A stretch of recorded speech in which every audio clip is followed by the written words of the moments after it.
Today, Hardin County is grieving a huge loss after the loss of a beloved military veteran and his wife.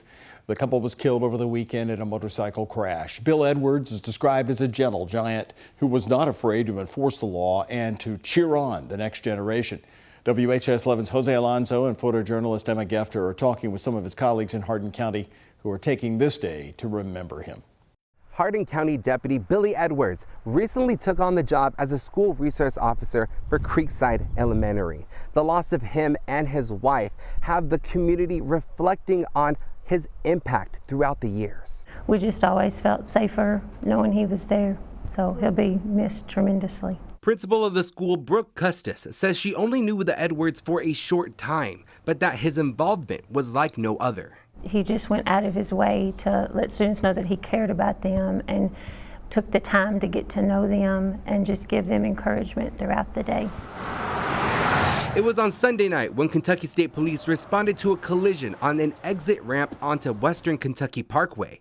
They discovered Edwards and his wife, Kathy, deceased at the scene. We did meet Kathy. Like I said, it wasn't uncommon to see them at sporting events or just out in the community, and they, seem to love each other very much. Both the granddaughters on opposite teams, but they played together. So we enjoyed that. I always seen them at the volleyball games. Chief Deputy David Lee got emotional while speaking about his longtime friend. To a lot of us, it's a loss personally. So, he's going to be missed.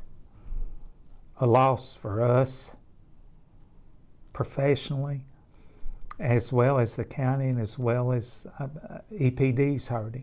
Edwards worked for the Elizabethtown Police Department for 24 years before retiring and taking the role with the sheriff's office. To hear him talk about those kids and stuff like that, and Terry and I talked about it, it was like he was a grandpa to all those kids. Whether people knew him or they're just connected to the school or they just appreciate what law enforcement or education or all of the different ways that family is connected to Hardin County, everybody's heart, I think, goes out to the family. An official with a long career will now rest peacefully with his wife.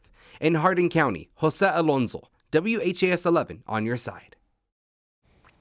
The sheriff's office told us today that the Edwards will not be left alone as they plan to have a sheriff's deputy right by their side at all times until their burial. The school says they plan to offer grief counseling for any student who needs it, and they do plan to celebrate his time with their school once the next semester begins. By the way, police have not commented on whether or not there will be any charges placed in this case.